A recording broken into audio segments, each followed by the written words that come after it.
Ya, ini ketinggalan tadi ya, itu kurang panjang penjelasannya. Nah, outsourcing itu jadi ada bagian pekerjaan di sebuah perusahaan, misalnya di perusahaan A gitu ya, ada bagian pekerjaan. Nah, perusahaan A tuh nggak pengen mengerjakan si bagian pekerjaan itu, tapi bagian pekerjaan itu harus dikerjakan, tapi dia nggak mau. Ya misalnya sumber dayanya nggak ada, atau dia nggak pengen musingin pikiran, tenaga ke pekerjaan itu, dan akhirnya pekerjaan itu diminta dikerjain sama perusahaan B, gitu, nah seperti itu. Perusahaan B-nya ya mau-mau aja, bahkan ada perusahaan yang memang kerjanya adalah menyediakan layanan-layanan seperti itu. Ya, itu perusahaan outsourcing namanya kita nyebutnya, gitu ya, seperti itu. Nah, eh, eh, praktek outsourcing ini bisa mendukung di banyak fungsi strategi, banyak tipe strategi yang tadi sudah kita bahas. Tapi memang fungsi outsourcingnya ini bukan menjadi fungsi yang penting atau primer banget gitu ya, tapi dia harus ada. Tapi kalau nggak ada gitu ya, dia akan repot nih perusahaan gitu ya. Yang paling sering dilakukan sama perusahaan itu adalah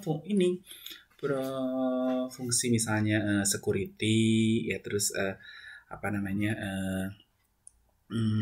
cleaning service gitu, nah seperti itu ya. Nah, itu perusahaan banyak yang melakukan outsourcing seperti itu, sehingga perusahaan nggak perlu mikirin harus ngebersihin gedungnya, harus bersihin asetnya gitu.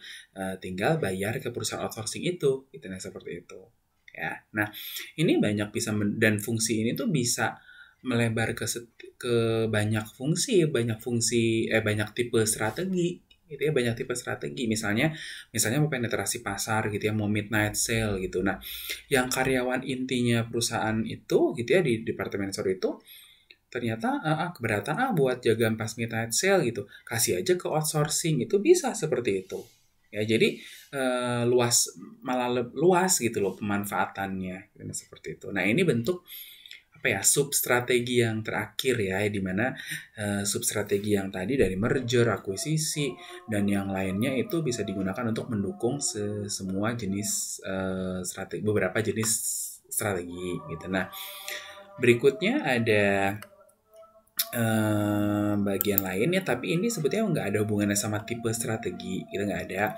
Nah, tapi gini, kemarin kita sudah belajar visi misi, di mana visi misi itu harus tercapai gitu ya. Nah, bagaimana mencapai visi misi tercapai itu, gitu ya, taunya dari mana? Nah, biasanya perusahaan itu mendefinisikan beberapa tujuan jangka panjang ya, di mana tujuan jangka panjang ini biasanya nanti berupa angka, atau intinya berupa sebuah kegiatan yang lebih jelas tercapai atau tidak tercapainya dibanding visi dan misi. Nah, makanya dia nih hasil yang diharapkan dari ya ini si strategi itu gitu. Nah, nih si strategi-strategi yang tadi kita sudah sebutkan ya, mau penetrasi pasar, mau product development, mau sampai ke strategi yang di generik gitu ya. Nah, si strategi itu tuh mencerminkan tindakan-tindakan untuk mencapai si tujuan jangka panjang ini, sehingga jika strategi itu dilakukan dan mencapai tujuan jangka panjang ini gitu ya, maka artinya visi dan misi juga harusnya tercapai kalau ininya tercapai.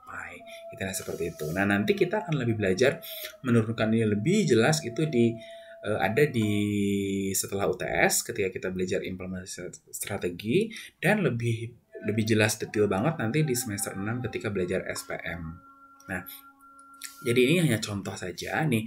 Ini adalah sebuah perusahaan ya, kantor berita di Indonesia gitu. Nah, ini visinya, kemudian ini misinya. Nah, kita melihat misi dan visi ini begitu luas ya, begitu luas, dan artinya asumsi-asumsi dari eksekutor strategi di perusahaan ini menjadi macam-macam, karena kalimatnya begitu luas gitu ya. Penyedia jasa informasi, multimedia, pencerah, dan duta informasi. Dari kalimatnya begitu apa ya, begitu passionate gitu ya kalimatnya, betul, kalimatnya bagus, tapi mencapainya bagaimana gitu ya. Karena mencapainya itu juga justru lebih penting ya daripada keindahan kalimat dari visi dan misi gitu. Nah, ketika kalimat visi dan misi yang begitu indah ini ternyata melahirkan berbagai macam asumsi ya, asumsi dan pemikiran, maka perlu disusun beberapa tujuan jangka panjang. Nah, tujuan jangka panjang ini yang per tahun ini. Misalnya di tahun tadi kan untuk menjadi duta ini ya, menjadi duta informasi dan sebagainya ya, penyedia jasa informasi, duta informasi karena nah itu perusahaan memiliki beberapa tahap. Misalnya di tahun 2012 dia ini ya menuntaskan transformasi organisasinya internal nih. Kemudian dia melakukan inovasi bisnis di 2013. Kemudian 14-15 inovasi produk end user ya. Kemudian baru 16 baru dia masuk ke ranah Asia Afrika. Nah, langkah-langkah ini merupakan tahapan-tahapan. Artinya kalau tahapan-tahapan ini tercapai nanti kita akan lihat ini itu nanti di SPM sih lebih jelasnya nanti. Ini itu diukur dari apa dan itu harus sifatnya angka satuannya. Nah, ketika ini tercapai, maka visi dan misinya juga akan tercapai. Nah, seperti itu. Sehingga tujuan jangka panjang itu harus sifatnya objektif. Jelas ya, objektifnya dilihat dari mana? Ada hierarkinya. Nah, tadi ini hierarki ya, turunan-turunan gitu ya. Tahapan-tahapan.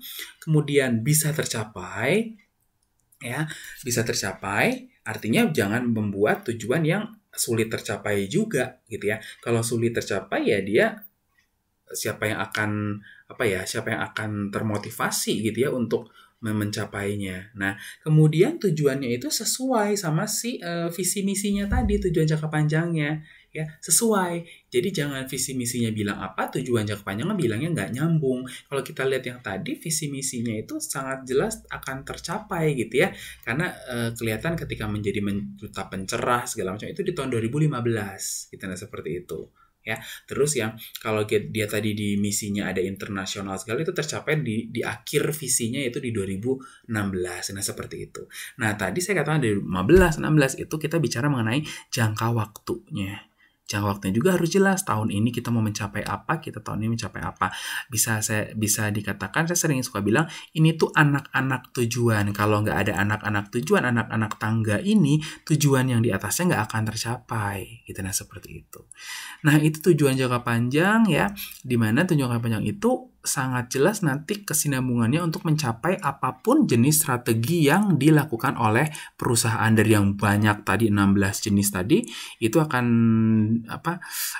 semakin terlihat detailnya bagaimana pencapaiannya ketika nanti kita mendefinisikan tujuan jangka panjang lebih jelas lagi nanti setelah UTS dan di mata kuliah kita selanjutnya. Oke, itu aja materi kita di pertemuan untuk materi tipe strategi ini ya. Terima kasih.